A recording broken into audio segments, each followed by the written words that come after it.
इन दिनों आरएलडी प्रमुख जयंत चौधरी दूसरे चरण के चुनाव के लिए एसपी प्रमुख अखिलेश यादव के साथ मिलकर सियासी रण में पूरी ताकत झोंक रहे हैं। लेकिन अब राजनीतिक गलियारों से खबर आ रही है कि दूसरे चरण के चुनाव के बाद जहां अखिलेश यादव अपने गढ़ की ओर बढ़ेंगे, तो वहीं जयंत चौधरी की घर वापसी हो जाएगी। ऐसा हम क्यों कह रहे हैं, आप इस रिपोर्ट में देखिए। यूपी विधानसभा चुनाव के पहले चरण का चुनाव वेस्ट यूपी की 58 सीटों पर संपन्न हो चुका है। वहीं दूसरे चरण का चुनाव भी पश्चिम उत्तर की 56 सीटों पर 14 फरवरी को होने हैं। लिहाजा दूसरे चरण के चुनाव के लिए गठबंधन पूरी ताकत लगाए हुए हैं। लेकिन अब खबरें ये आ रही हैं कि दूसरे चरण के चुनाव के बाद जयंत अपने घर लौट आएंगे, क्योंकि तीसरे चरण में जयंत के पास सिर्फ एक ही सीट बचेगी, वो है हाथरस।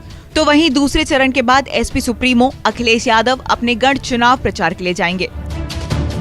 इसके अलावा पहले चरण में पलायन और दंगों की धरती कही जाने वाली मुजफ्फरनगर सीट पर चुनाव हो चुका है। राजनीतिक पंडित का मानना है कि वेस्ट यूपी में जाटलैंड की सियासत महत्वपूर्ण मानी जाती है। यानी साफ है कि जिधर जाटलैंड पलटा उधर ही जीत का परचम लहराएगा। बता दें कि इस विधानसभा चुनाव में गठबंधन की जोड़ी अभी तक खूब जमी है। भले ही अखिलेश यादव और जयंत चौधरी के बीच सीटों के बंटवारे को लेकर चर्चा काफी लंबी खींची हो, लेकिन चुनावी बिगुल बजते ही दोनों ही नेताओं ने हाथ मिला लिया और दावा किया कि यूपी में गठबंधन की सरकार ही बनेगी। वहीं इस चुनाव में आरएलडी 34 सीटों पर चुनाव लड़ रही है। इनमें सभी सीटें वेस्ट यूपी में है।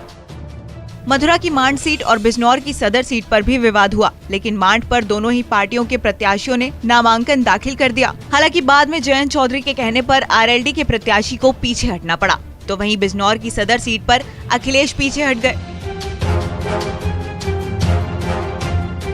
बताते चले वेस्ट यूपी में जयंत और अखिलेश एक साथ प्रचार कर रहे हैं। दोनों ही नेताओं ने खूब रथ पर सवार होकर प्रचार किया है।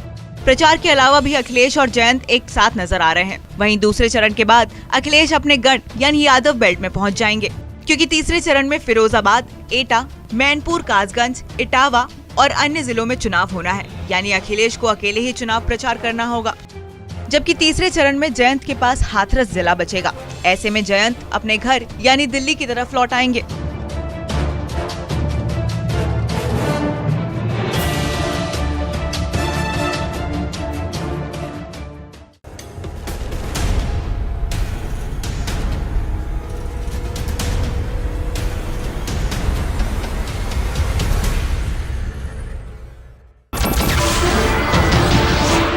नमस्कार, मैं हूं मानक गुप्ता। अगर आपको हमारा ये वीडियो पसंद आया हो तो इसे लाइक और शेयर जरूर करें, और हां, हमें सब्सक्राइब और फॉलो करना ना भूलें, ताकि आप देश और दुनिया की कोई खबर मिस ना करें। तो जुड़े रहिए हमारे साथ और देखते रहिए न्यूज़ 24।